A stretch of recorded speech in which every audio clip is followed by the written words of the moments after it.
Olá, paz e bem. Mais uma vez nos encontramos nesse final de tarde de sábado para partilharmos juntos o Evangelho. Hoje, sábado, véspera do 23º, André? Não é? 24º já, eu querendo voltar uma semana atrás. 24º domingo do tempo comum do ano A, quando nós continuamos lendo o Evangelho de Mateus. Quem está conosco há mais tempo se lembra que nós ainda estamos na quarta parte do Evangelho de Mateus, quando Jesus, depois de uma grande parte narrativa em que ele, conversando com os discípulos, caminhando com eles, já ensina algo sobre a identidade da comunidade cristã, sobre a igreja, e agora no capítulo 18 ele faz um longo discurso sobre o que é, sobre que sentido tem a igreja. E já na semana passada nós tínhamos começado a ler esse discurso, quando Jesus ensina os discípulos que essa comunidade chamada igreja, ela deve ser lida a partir da perspectiva do perdão e da misericórdia. O lugar em que mesmo as fraquezas e as fragilidades dos irmãos e das irmãs são acolhidos e corrigidos com misericórdia, com amor, pelos outros irmãos e irmãs que fazem isso porque o amam. Então, nós falávamos sobre a correção. Lembra? Se o teu irmão pecar contra ti, chama-o em particular, se não com mais uma ou duas pessoas, se não com a comunidade, se ele não quiser pertencer à comunidade, paciência. É preciso respeitar a decisão dele estar fora e tratá-lo como um gentil ou como um publicano. Então, depois, ele diz que nessas dinâmicas sempre tão exigentes do perdão, aquilo que a gente liga na terra está ligado no céu, e aquilo que a comunidade cristã, desliga na terra está desligado no céu, para dizer da seriedade desse ministério da acolhida dos pecados, das fraquezas, das fragilidades uns dos outros. Muito bem, isso foi semana passada no capítulo 18, no versículo 15 até o versículo 20. O texto desse 24º domingo do tempo comum, ele começa exatamente daí, do versículo 21, e vai até o final do capítulo 18, até o versículo 35. Nós vamos ver que, assim como semana passada, é um texto muito limpo, um texto muito claro, né? Primeiro uma exortação de Jesus, a partir daquilo que ele dizia semana passada sobre a correção e o perdão que devem andar de mãos dadas. A correção, ela não faz sentido simplesmente pela punição do outro, para expor o erro do outro, mas a correção, ela só faz sentido quando de mãos dadas com o perdão, com a capacidade de começar de novo, de retomar o caminho com esse que errou. Então Pedro, entendendo isso, ele faz uma pergunta a Jesus. E o texto diz: naquele tempo, já sabemos que não faz parte do texto, Pedro aproximou-se de Jesus e perguntou, agora sim: Senhor, quantas vezes devo perdoar se meu irmão pecar contra mim? Até 7 vezes? Ou seja, quantas vezes nós devemos fazer aquele processo que Jesus descreveu na semana passada, de corrigir o irmão, depois, se não, com uma ou duas pessoas, se ainda assim não for possível, com a comunidade toda? Quer dizer, quantas vezes esse esforço da correção e do perdão deve ser feito? Até 7 vezes? 7 lembra que é um número perfeito, é um número pleno, é um número cheio. Então dizer que perdoar 7 vezes já é dizer que é perdoar de maneira plena, de maneira cheia, de maneira sem limite, de maneira perfeita.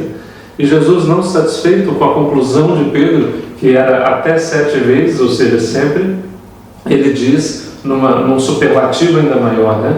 E respondeu Jesus: não te digo até 7 vezes, mas até 70 vezes 7.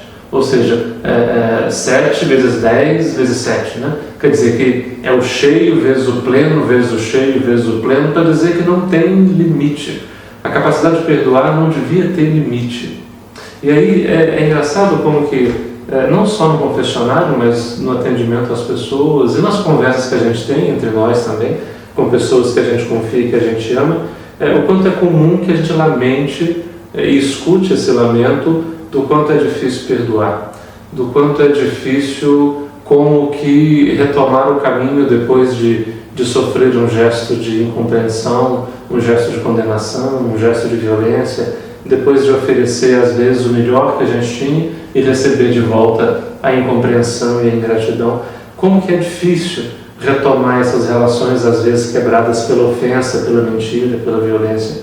Bom, a resposta de Jesus é uma conclusão bastante redonda, né? Não até 7, mas até 70 vezes 7.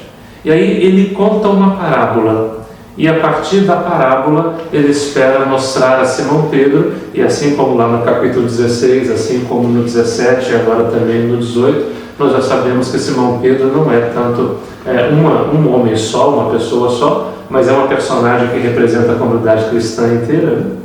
Então, quer dizer, se é para ele, então é para nós, até 70 vezes 7. E a parábola quer nos enredar e nos mostrar qual é que é o sentido disso. E diz assim então Jesus, versículo 23. Porque o reino dos céus é como um rei que resolveu acertar as contas com seus empregados. Já vimos lá no sermão das parábolas que quando Jesus começa assim, o reino dos céus é como, já sabemos que o que vem é uma parábola. Veja, a parábola, nós já vimos lá, quem está conosco há mais tempo se lembra. A parábola, ela é sempre uma narrativa assim, imagética, comparativa, remissiva, simbólica, e que ela é sempre bastante esquisita, ela é exagerada, ela é extravagante, e naquilo que ela tem exatamente de extravagante, de exagerado, de estranho, é ali que está o grande sentido da parábola. Então, se o reino dos céus é como, já sabemos que o que vem é uma parábola, e sabemos que ela terá alguma coisa de intrigante que deve nos despertar para aquilo que é o sentido do reino. Então, o reino dos céus é como um rei que resolveu acertar contas com seus empregados. Quando o rei começou o acerto, levaram-lhe um que lhe devia uma enorme fortuna. O texto grego diz que eram 10.000 talentos. 10.000 talentos é realmente uma quantidade impagável. São algumas toneladas de ouro. Lembra que, por exemplo, no Evangelho tem aquela história, também é uma parábola, daqueles empregados que receberam talentos do seu patrão. Um recebeu 5 talentos e trabalhou e lucrou mais 5. Outro recebeu 2 e outro recebeu 1. Esse aqui deve não 5, nem 2, nem 1, mas ele deve 10.000 talentos. É realmente uma fortuna impagável, é uma dívida impagável. Então, devia uma enorme fortuna. Como o empregado não tivesse com o que pagar, é evidente, uma quantia desse tamanho não se paga, o patrão mandou que fosse vendido como escravo, junto com a mulher e os filhos e tudo que possuía, para que pagasse a dívida. O empregado, porém, caiu aos pés do patrão e, prostrado, suplicava: dá-me um prazo e eu te pagarei.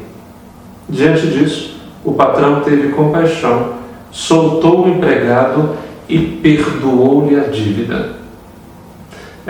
Já vimos lá também atrás que a parábola ela não tem vários pontos de aproximação. O que interessa na parábola é um gancho de sentido só. Então não dá para sair dizendo assim que cada personagem é um, que cada gesto é um, mas interessa o sentido dela todo. Agora, alguns elementos nos saltam aos olhos logo de cara.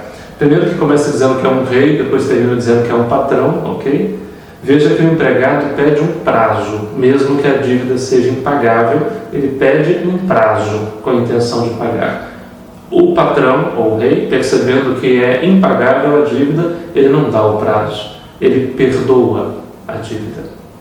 A dívida é impagável e por isso ele perdoa a dívida.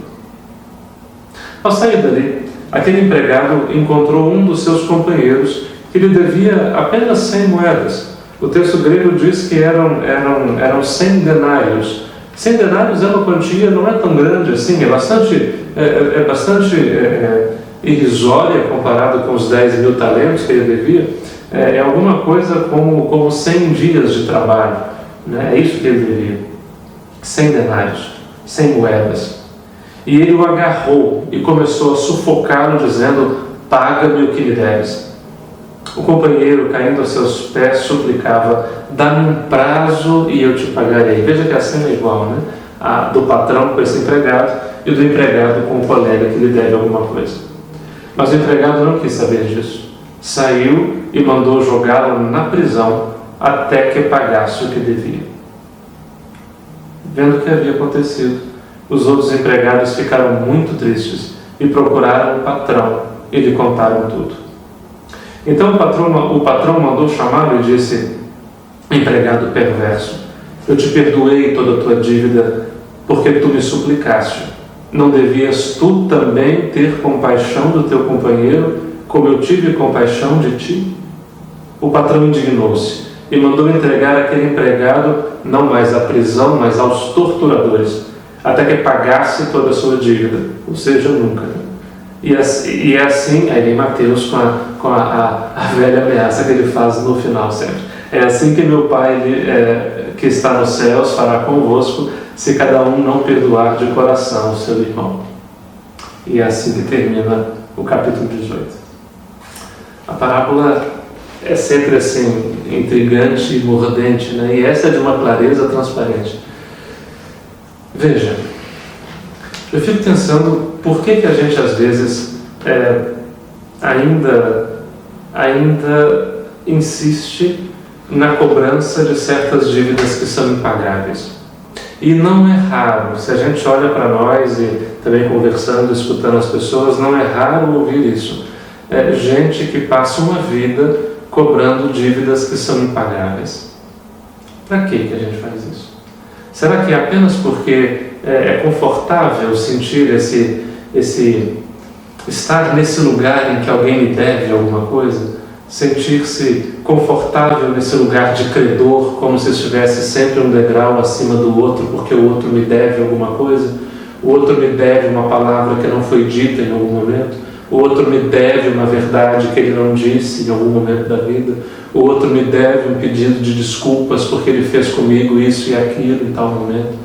E aí você, às vezes, ouvindo as pessoas, fala: puxa vida, que coisa triste, essa história aconteceu quando? Ele fala: não, já tem 50 anos que isso aconteceu, mas aqui dentro é como se tivesse acontecido ontem, né?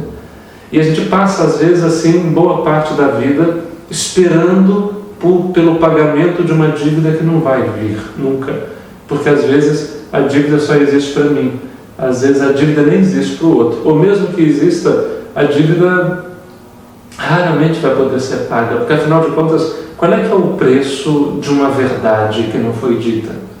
Qual é que é o preço de uma fidelidade que foi quebrada? Qual é que é o preço de um pedido de perdão que não foi feito? Qual é que é o preço de um gesto de violência que foi feito numa hora impensada? Como é que a gente põe preço nessas coisas? Na verdade, as grandes dívidas da vida, elas são realmente impagáveis, assim como esses 10.000 talentos que esse rapaz devia ao seu patrão. As grandes questões da vida, se nós pararmos para pensar, às vezes, que nós precisamos de perdão, às vezes que a gente precisou pedir perdão sério na vida, não qualquer pedido de desculpas, porque... Não, mas os grandes pedidos de perdão, às vezes em que nós não tínhamos nada para oferecer na hora de pedir perdão, nenhuma garantia, nenhum penhor, nada. Nessa hora em que a gente tinha só as lágrimas dos olhos e as mãos vazias para pedir perdão, quanto custa aquilo que está sendo pedido? Quanto vale essa dívida? Não tem preço, né?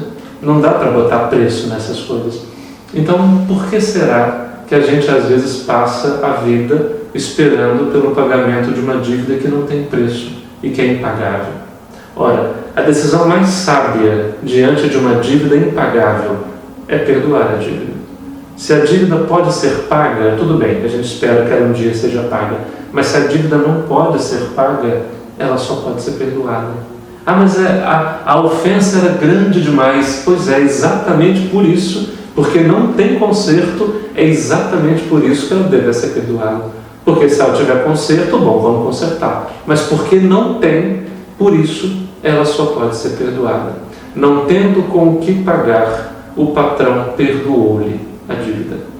E certamente não vive mais livre apenas aquele que recebeu o perdão, embora esse pobrezinho desse empregado perverso, o perdão não foi para ele uma experiência de liberdade, porque ele não compreendeu que a lógica da vida é a lógica da gratuidade, e que a gente, assim como experimenta sem limite 70 vezes 7 a bondade e a misericórdia do Deus da vida, assim também a gente não devia ter dificuldade de oferecer essa mesma misericórdia. Para ele não foi assim. E o perdão que poderia livrá-lo do peso da dívida, que poderia livrá-lo do peso dessa lógica mercantilista da vida, que faz contabilidade de cada gesto, de cada palavra, ele não viveu essa liberdade. Mas não é só aquele que recebe o perdão que se torna livre. Aquele que dá o perdão também expressa um gesto de liberdade e se torna cada vez mais livre à medida que perdoa. Porque afinal é um peso grande demais trazer no coração as promissórias daqueles que ao longo da vida nos decepcionaram. Trazer nas costas o peso de cada mentira que um dia nos foi dita, de cada gesto de incompreensão que um dia nos foi dado, de cada palavra maldosa que um dia nos foi contada, de cada... Quer dizer, a vida vai se tornando pesada demais se a gente tiver que arrastar tudo isso. É por isso que de vez em quando é preciso fazer como esse patrão, fazer um acerto de contas. E fazer um acerto de contas, mais do que cobrar certas dívidas, enforcando para que o outro pague o que me deve, acerto de contas de verdade, no sentido melhor que pode ter, talvez seja exatamente esse. Compreender que certas dívidas são impagáveis. Tomar consciência de que certas dívidas são impagáveis. E se elas são impagáveis, o que pode ser feito é perdoá-las. Isso é acerto de contas da vida. Isso vai permitir que a vida recupere de novo aquela leveza e aquela alegria que são próprias dela. E aprender, assim como recebendo o gesto de perdão, e isso torna mais livre e mais leve, que a gente se torne também capaz de oferecer esse gesto de perdão àqueles que estão com a gente.